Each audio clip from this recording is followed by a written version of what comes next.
السلام علیکم dear readers, کیسے آپ سب لوگ؟ امید ہے آپ سب لوگ ٹھیک ہوں گے۔ تو آپ کا ویلکم ہے عشق لازم اسیہ کس نمبر 17 میں۔ جلدی سے چینل سبسکرائب کر دیں اور ایک اچھا سا کمنٹ کر دیں۔ خائے قسم اپنے بچے کے سر کی کہ آپ نے ہمیشہ میرے ساتھ گھر کے باقی فرد کی طرح کا برابر سلوک کیا۔ اس کے چیخ کے کہنے پر بھابھی نے اپنے بچے کو دیکھا جو معصومیت سے انہیں دیکھ رہا تھا۔ کیا وہ اپنے بچے کی جھوٹی قسم کھا سکتی تھی؟ مر کر بھی نہیں۔ نہیں، دور کرو نہیں۔ بھابھی ایک دم چیخ اٹھی تھی اور سب کو ان کا جواب مل چکا تھا۔ بڑے بھائی سمیت تمام بھائی بھی دکھ اور غصے سے اپنی بیویوں کو دیکھ رہے تھے۔ مہروش، اس کے تینوں بھائی اس کا نام پکارتے اس کی طرف معافی مانگنے کو بڑھے جب وہ نم آنکھوں سے ہنستی، آنسو ٹوٹ کر گال پر بکھرتے چلے جا رہے تھے۔ ہاں ہاں ہاں، ڈرامہ ختم، میں بے گناہ ثابت ہو گئی اور آپ قصوروار۔ اب اپنے ماں باپ کو روز محشر کیا جواب دیں گے آپ سب کہ ایک بہن کی کفالت تک نہ کر سکے؟ اس کے ہر ایک الفاظ میں کرب تھا۔ وش ہمارا بچہ، ہمیں معاف کر دو۔ بڑے بھائی نے آگے بڑھ کر اسے گلے لگانا چاہا تو وہ 2 قدم پیچھے ہوئی اور ایک ہاتھ سے انہیں دور رہنے کا اشارہ کیا۔ کتنے سال میں نے اس دن کا انتظار کیا جب آپ خود اپنے ضمیر کی عدالت میں کھڑے ہوں اور مجھ سے نظریں نہ ملا پائیں۔ اور جانتے ہیں میں آپ کو سب سے بڑی سزا کیا دوں گی؟ اس نے ان تینوں پر نظریں ڈالتے کہا۔ مہر، ہماری بات۔ چھوٹے بھائی بھی اس کے پاس جانے آگے بڑھے تھے۔ میں آپ تینوں کو کبھی معاف نہیں کروں گی، یہ ہوگی آپ کی سزا۔ آپ تو میرے لیے اسی دن مر گئے تھے جب بھابھیوں پر میری ذمہ داری ڈال کر آپ تینوں آنکھیں بند کر بریوس جمع ہو گئے تھے۔ آج سے میں بھی آپ سب کے لیے مر گئی۔ میری تو آپ سے کوئی اچھی یاد بھی وابستہ نہیں، پھر کیوں کر معاف کروں آپ کو؟ اس نے ان پر آخری نگاہ ڈالتے کہا اور آنسوؤں کا گلا گھونٹتے اس نے ایان کو اٹھایا اور ریان کو ہاتھ پکڑتے باہر چلی گئی۔ تم پرائے بچوں کے لیے اپنا گھر چھوڑ کے جا رہی ہو اور اپنے سگے رشتے، اگر کبھی انہوں نے بھی تمہیں گھر سے نکال دیا تو؟ چھوٹی بھابھی چپتے لہجے میں بولیں۔ وہ ایک دم رکی اور بغیر مڑے بولی، خدا گواہ ہے یہ بچے میرے لیے سگوں سے بڑھ کر عزیز ہیں، کیونکہ انہوں نے مجھے وہ محبت اور عزت دی ہے جو میرے اپنے سگے بھائی اب تک نہ دے پائے۔ اس نے طنز کرتے کہا، تو پھر یہاں مت آنا کبھی۔ درمیانی بھابھی آخر پر بھی باز نہ آئی۔ فکر مت کریں، اگر اس گھر سے نکالی بھی گئی تو مرنے تک بھی اس دہلیز پر دوبارہ قدم نہیں رکھوں گی، کیونکہ جہاں میرے بچوں کی جگہ نہیں وہاں میرا رکنا میری توہین ہے۔ یہ وہ آخری الفاظ تھے جو اس نے جانے سے پہلے ادا کیے تھے، پھر وہ نکل گئی تھی کبھی واپس نہ آنے کے لیے۔ داؤد بھی باہر کی طرف بڑھا جب بڑے بھائی نے اس سے اپنے گھر والوں کے کیے کی معافی مانگی۔ میں آپ کو معاف کرنے والا کون ہوتا ہوں؟ اصل قصوروار تو آپ میری بیوی کے ہیں۔ کوشش کیجیے گا جب تک وہ آپ کو معاف نہیں کر دیتی تب تک مجھ سے ملنے کا سوچیے گا بھی مت۔ اگر مجھے ذرا بھی اندازہ ہوتا کہ آپ ان لوگوں کے ساتھ ایسا سلوک کریں گے تو کبھی مر کر بھی اسے یہاں نہ لاتا، جہاں پتہ نہیں اسے کتنا ٹارچر کیا گیا ہو۔ وہ ان کو کڑوے سچ کا کوڑا مارتا، تن فن کرتا وہاں سے جا چکا تھا اور بڑے بھائی پیچھے پچھتاووں میں گھرے زمین پر ڈھہ گئے تھے۔ جب وہ گاڑی کے پاس پہنچا تو دیکھا مہروش بچوں کے ساتھ پچھلی سیٹ پر بیٹھی آنسو بہا رہی تھی۔ اس نے اسے چھیڑنا مناسب نہ سمجھا اور گاڑی زن سے آگے بڑھا دی۔ تھوڑی دور جانے کے بعد جب گاڑی قبرستان کے قریب پہنچی تو مہروش نے گاڑی رکوائی اور خود بچوں کو لیتی گلاب کے پھول لیے اندر بڑھی۔ داؤد بھی حیرت میں گھرا ان کے پیچھے ہی تھا۔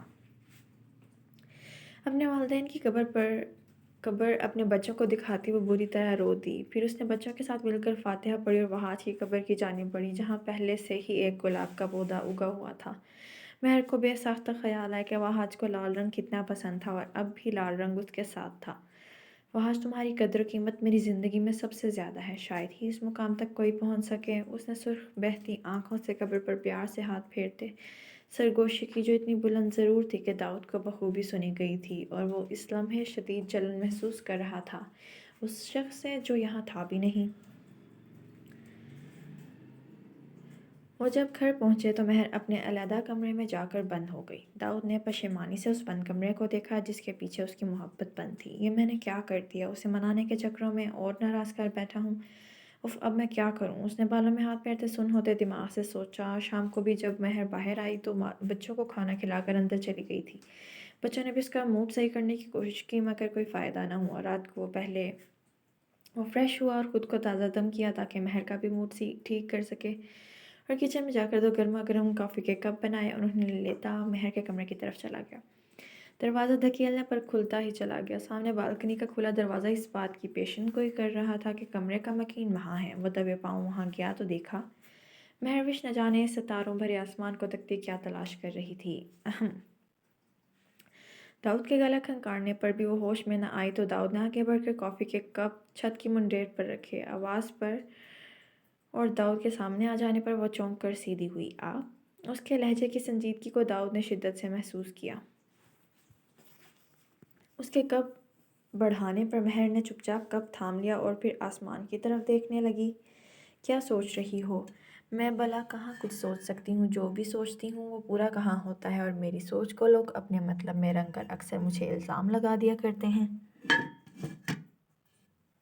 داؤد کے پوچھنے پر وہ اس پر ایک سنجیدہ نظر ڈالتے سرد لہجے میں بولی تو داؤد کو اپنی صبح کی تلخ باتیں سرد سے یاد آئی تھیں۔ مہر، میں تم سے معافی مانگنا چاہتا ہوں، نہ صرف صبح کے لیے بلکہ ہر اس تلخ بات کے لیے جو میں نے اب تک تم سے کی اور جن سے تمہیں ذرا سی بھی تکلیف پہنچی۔ آئی ایم ایکسٹریملی سوری مہر۔ داؤد نے اس کی ٹھنڈے ہاتھوں کو تھامتے حدت پہنچاتے محبت سے لبریز لہجے میں کہا۔ مہر تو اس کا لہجہ اور اس کی باتیں سن دنگ رہ گئی۔ کیا داؤد شاہ بھی اتنا نرم اور محبت کرنے والا شخص ہو سکتا ہے؟ اس کا دل بے ساختہ دھڑک اٹھا۔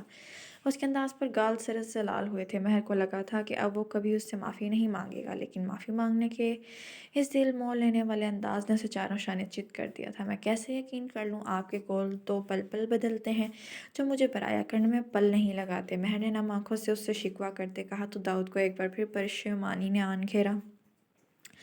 اس نے آہستہ آہستہ اپنے دونوں ہاتھ اوپر لے جاتے اپنے دونوں کان پکڑے اور بولا، سوری مہر میری جان، میرا یقین کرو، آئندہ اگر میں نے تمہیں کبھی بھی دکھ پہنچایا تو جو سزا دینا چاہو دے سکتی ہو۔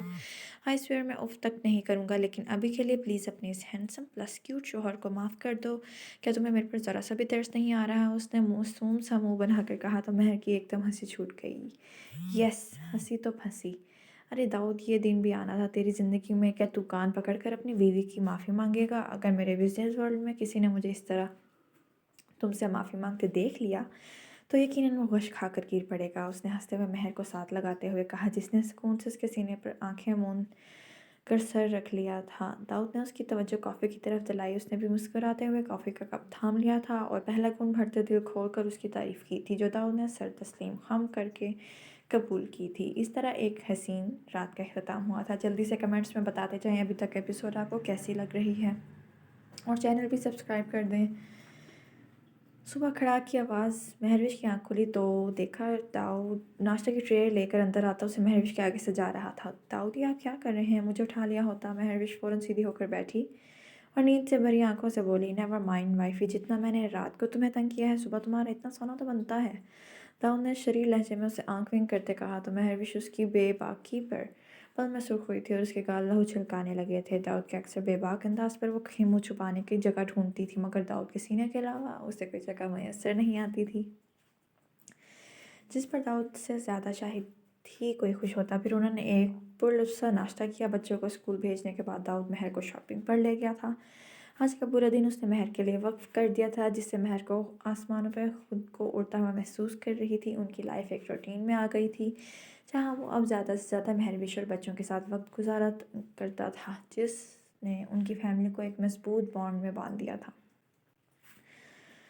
ڈاکٹر صاحب، خدا را ہمارے بچے کو بچا لو، صبح سے آنکھیں نہیں کھول رہا ہے، دیکھو نا اس کو کیا ہو گیا ہے، اس پختون عورت نے ڈاکٹر کو روتے ہوئے کہا، جبکہ اس کا شوہر اسے تسلی دے رہا تھا مگر دل اندر سے خود بھی ڈرا ہوا تھا۔ نرس بچے کو اندر لے کر چلیں۔ آئی سی یو کے باہر وہ دونوں ماں باپ اپنے جگر کے ٹکڑے کے لیے دعا گو تھے جو انہیں 5 سال بعد میسر آیا تھا، اور اب 5 سال کی عمر میں ہی پتہ نہیں اس ننھے بچے کو کیا بیماری لاحق ہو گئی تھی جس نے اس کا خون نچوڑ کر رکھ دیا تھا۔ ڈاکٹر باہر آیا تو وہ دونوں فوراً اس کی طرف لگ گئے اور اپنے بچے کے متعلق دریافت کیا۔ مجھے افسوس سے کہنا پڑ رہا ہے کہ آپ کے بچے کے دل میں سوراخ ہے، اگر اس کا جلد ہی آپریشن نہ کرایا گیا تو آپ اسے کھو دیں گے۔ ڈاکٹر کے الفاظ تھے یا بجلی جو ان دونوں پر گری تھی کہ وہ دونوں ہکا بکا رہ گئے تھے اور عورت بلکتے ہوئے پیچھے کرسی پر گری تھی۔ ڈاکٹر صاحب، کتنے پیسے لگیں گے؟